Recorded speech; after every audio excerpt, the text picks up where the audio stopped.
Featured in the title sequence of the Pink Panther movies, the animated Pink Panther quickly made its way onto the television screens as well as in theatres of the 1960s. Running over 10 years, being rebranded numerous times, this beloved panther gets stuck in various antics and interacts with other characters like the Inspector and the Little Man. Let's get into the history of the Pink Panther today, navigating its nearly decade-long run and understand what actually makes this character so timeless and enjoyable, even now. Before we go into our explanation, we have a very small request. If you like our content, please support us by subscribing to our channel. This is a small click for you, but for us, it means a lot. Thank you. Let's begin.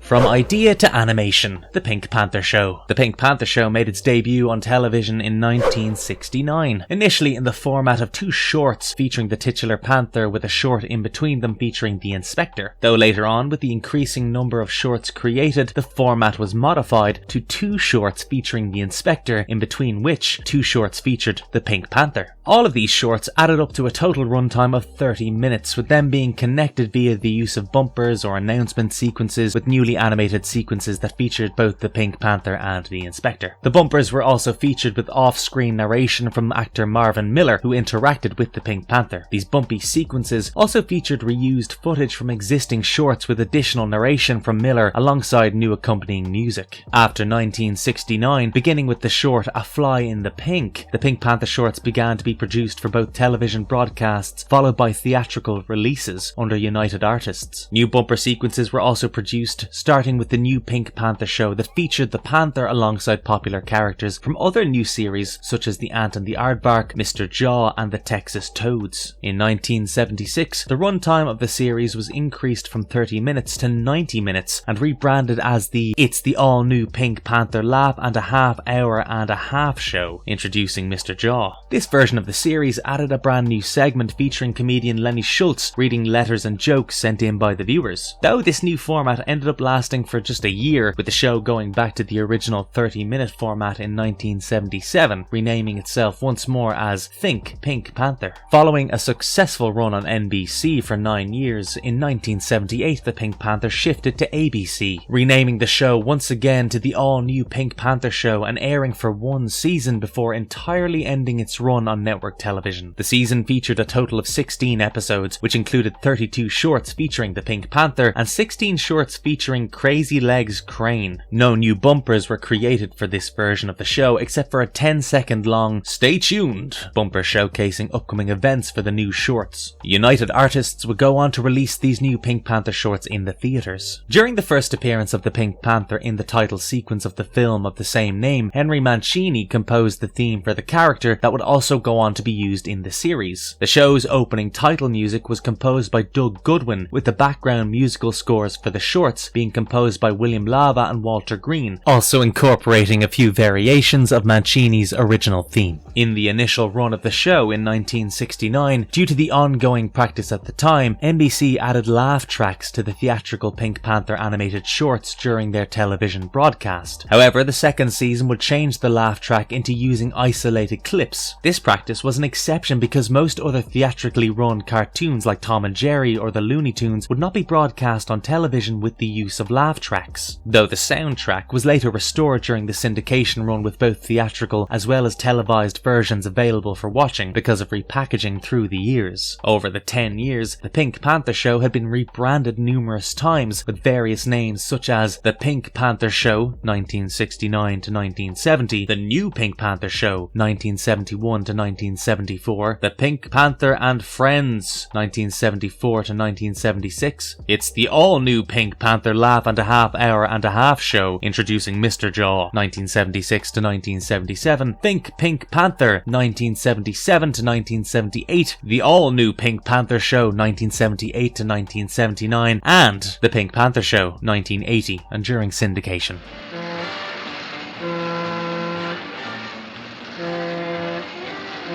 Exploring the whimsical world of the Pink Panther Show. The animated character of the Pink Panther first appeared in the title sequence of the 1963 film of the same name and was created by Friz Freleng. The character, though, had no relation with the plot of the film, which was rather about a diamond named the Pink Panther being stolen. Following this appearance, Freleng got hired by the United Artists to create animated theatrical shorts featuring this beloved Pink Panther character. The first short produced was titled The Pink Panther and featured the Pink Panther trying to stop a white mustached man from painting his house blue and repainting it to pink. The short ended up winning the 1964 Academy Award for Best Animated Short Film. These animated shorts then went on to become The Pink Panther Show, running from the year 1969 to 1970 on television, created by Freleng alongside David H. DePatie under Mirish Films and DePatie Freleng Enterprises. The opening sequence of this beloved animated series showed the Pink Panther and the Inspector as hosts, following which a boy would be shown driving the Panthermobile from the countryside to Hollywood's famous Grauman Chinese Theatre. During this ride, several images of animals would be shown, like the rhinoceros, tiger, cats and the American mink that were mentioned in the accompanying song, with the reused clips of the Pink Panther from the three shorts: Real Pink, Come On In, The Water's Pink and Put Put Pink. The Pink Panther and the Inspector would enter the Chinese theatre upon arrival. During the end credits, though, it was only the Inspector that gets into the Panthermobile, leaving the Pink Panther behind, who ends up having to chase after the car. The second season used completely new and original theatrical titles and featured 2 episodes where instead of one short featuring the Inspector, there were 2 shorts with only one short in between them featuring the Pink Panther. The first short that aired on television featuring the Pink Panther was called The Pink Blueprint, that showed him interrupting the little man while trying to build a house. Not liking the initial blueprint showing the design of a typical house, the Pink Panther replaces the blueprint with a pink paper blueprint, showing a more futuristic design to the house of his choice. The little man ends up rejecting the pink blueprint and goes on with the construction of the initial design, due to which the Pink Panther decides to go on with his own construction unbeknownst to the little man. A few unsuccessful attempts later, the Pink Panther dyes the pink blueprint with blue paint to misguide the little man. But when the Pink Panther finally enters the house in the end, he realizes that the little man constructed the original blueprint with just a fake front wall of the house that the Pink Panther had wanted. The following short, titled Pinto Pink, features the Pink Panther trying to get a ride on his way to a place called Anaheim. The Pink Panther tries to hitch a ride on incoming cars, but when the attempts fail, he notices a horse laughing at his failed attempts from nearby. The Pink Panther gets the idea that he can use the horse to ride to the place he wants to go to, but continuously fails to make the horse obey his commands. The Pink Panther ends up right at the place that he was trying to get to, while an ongoing car shows the horse catching a ride and laughing at the Panther for his failure. The third short, titled Jet Pink, shows the Pink Panther entering the military base, wanting to become a pilot and getting on a military jet. Unable to understand how one flies a jet, the Pink Panther presses random commands, using the jet to fly to a nearby town, endangering people and then entering a tunnel with incoming cars. This short ends with the Pink Panther finally figuring out the command to be able to get out of the jet, but upon landing, he's chased by military security for theft.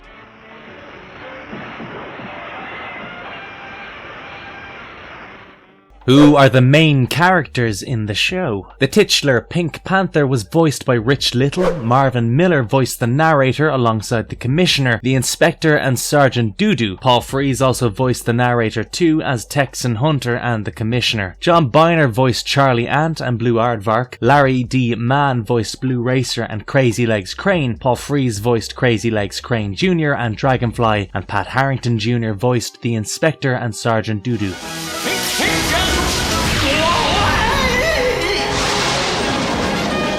Why did the Pink Panther the animated show become a fan favourite? The Pink Panther's show's music, characters and humour are defining qualities that set it apart from its contemporary animations. The simplicity of the stories, absurd yet charming humour, and the iconic Pink Panther character contribute to its timeless appeal. Despite its simplicity, the animation remains engaging, the Pink Panther and Inspector Clouseau standing out as beloved characters. Their interactions, along with the supporting cast, helped in creating an entertaining dynamic. The Pink Panther's non-verbal and subtle nature allows for a wide range of comedic styles, from physical comedy to surreal and clever visual tricks. The show's reliance on action over dialogue, accompanied by the iconic Henry Mancini soundtrack, helps in setting it apart. The catchy theme remains memorable even for those who haven't watched the show. During an era where many shows prioritized quantity over quality in animation, The Pink Panther stood out for its relatively better animation quality. With its blend of creativity, humor, and the lack of dialogue, the show provides wholesome entertainment suitable for the whole family, leaving a lasting impression on audiences of all ages.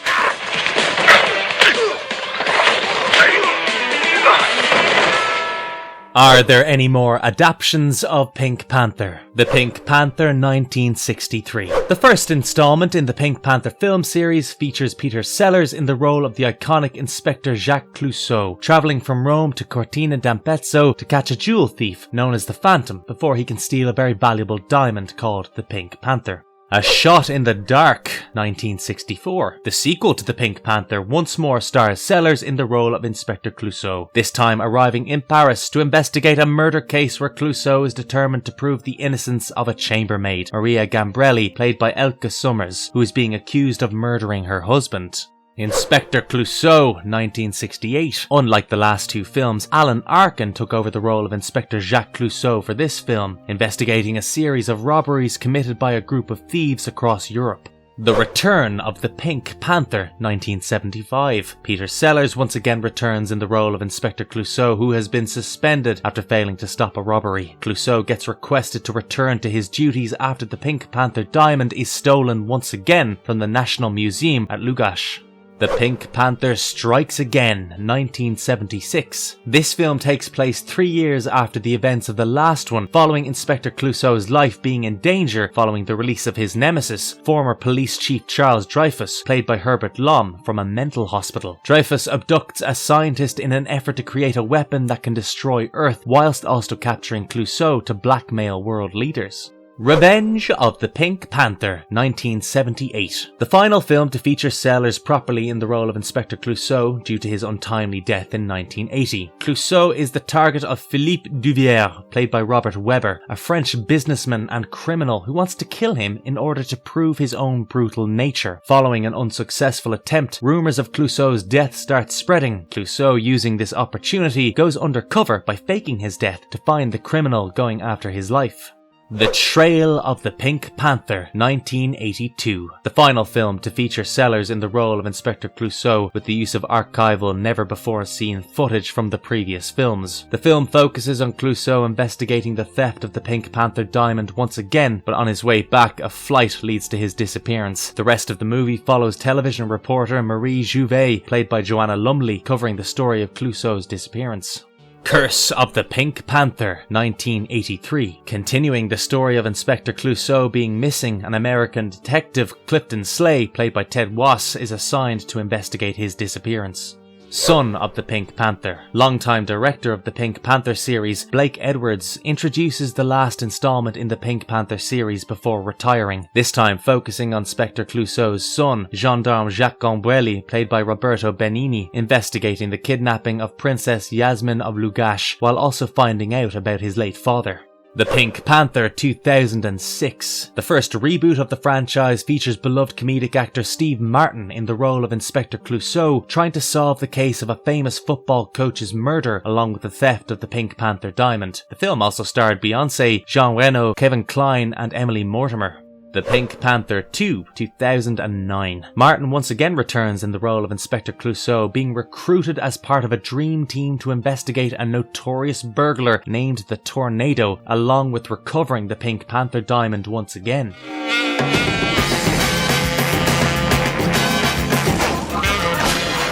The Pink Panther 1993 television series. In 1993, the Pink Panther returned in a new cartoon series, this time in a speaking capacity, and voiced by Matt Frewer in a funny American accent. Unlike the previous series, this show focused completely on the Pink Panther in different situations, interacting with different characters. Other animated characters were also featured in the series, such as the Inspector, who was assisted by the Panther in the disguise of an American officer, and he was voiced by Brian George. The Little Man also returned in a speaking capacity like the Pink Panther and was voiced by Wallace Shawn. John Byner also reprised both of his characters, the Ant and the Aardvark. The series went on to introduce numerous new characters too, such as the Witch Doctor, known as the Voodoo Man, a nice old lady named Mrs. Chubalingo alongside her pet parrot Jules, and the red-haired girl named Thelma.